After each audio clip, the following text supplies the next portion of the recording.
Occasionally while playing Celeste, I'd get lightheaded. I'd focus so hard on a sequence of jumps that demanded precise timing and perfect button presses that I'd just forget to breathe. Trying and failing and trying again, getting a little closer each time, I let the beautiful art and adaptive music of Celeste Mountain, alongside the passionate, relatable story told there, completely whisk me away.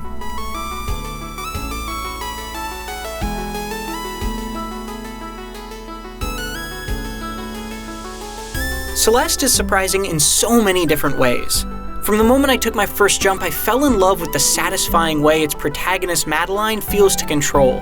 Soon after, I fell just as hard for the charming world she inhabits. But Celeste really caught me off guard by telling a relevant and emotional story about the pressures of modern life, which it blends seamlessly into a genre not known for such delicate messages. The controls are extremely simple. You can jump, dash once through the air, and climb walls for a limited time. But the nuance in how you use these moves is extremely deep. It can be as simple as holding jump to keep yourself in the air longer, or as complex as dashing next to a wall then quickly jumping to get more height. Critically, these subtleties felt firmly in my own control. That's good because failures come fast and frequently. Everything kills you instantly, but thankfully respawning is just as quick as dying.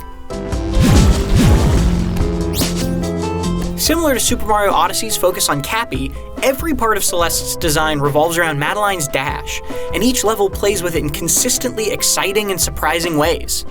Special diamonds that refresh your dash mid-air can create ultra-satisfying sequences where you barely touch the ground. Other times your dash will cause certain platforms to move, making me think harder about when to use it. And a few chapters end with boss fight style finale sequences that turn up the pressure and pace. It can be forgiving early on, but demands perfection later. The endgame levels can get punishing, but I haven't found one I couldn't beat with enough practice and planning. Celeste's platforming challenges are strung together in 8 linear chapters, each with its own style and unique mechanics, like fast-moving platforms that give you momentum or winds that push you around. Those keep the level design from ever feeling stale. Meanwhile, the music alone adds an amazing amount of life to each location. This is one of the best game soundtracks I've heard in years. You can rush straight to the end of a chapter if you'd like, and many speedrunners will, but loads of destructible blocks and false walls hide secret screens and diverging paths. Exploring to collect optional floating strawberries provides some of the best platforming challenges available, and takes more finesse than just getting from one side of a screen to the other. If that's not enough of a challenge for you, every chapter also has a hidden B-side cassette tape that unlocks a significantly harder alternate version. While the original chapters are an excellent balance of difficult but doable, the B-sides ask you for more creative problem solving and more precise button presses. The base chapters take about 6 to 8 hours to complete, but I spent nearly another 20 finding secrets and completing its brutally fun B-sides. So it's remarkable that even after more than 25 hours of gameplay, Celeste still has lots more to offer. Celeste's story starts out cute, with smartly written dialogue and silly synthesized gibberish voices that give each character a distinct personality.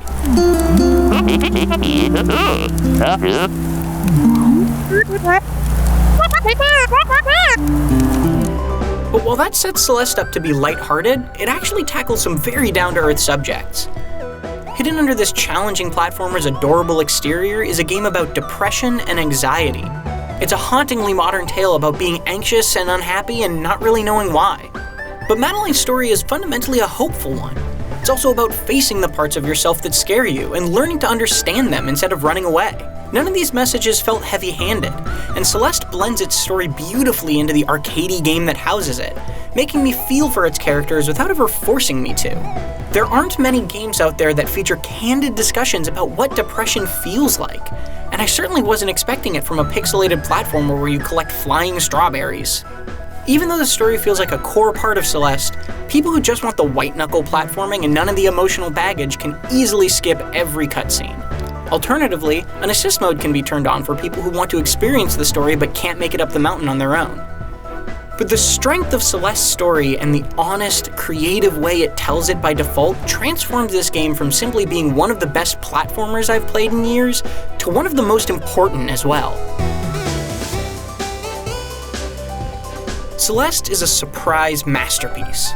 Its 2D platforming is some of the best and toughest since Super Meat Boy, with levels that are as challenging to figure out as they are satisfying to complete. hidden throughout those levels are enough secrets and unlockables to keep you playing for dozens of hours.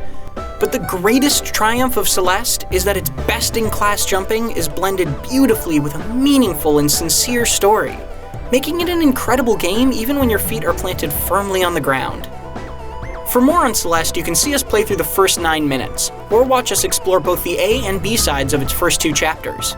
And for everything else, keep it right here on IGN.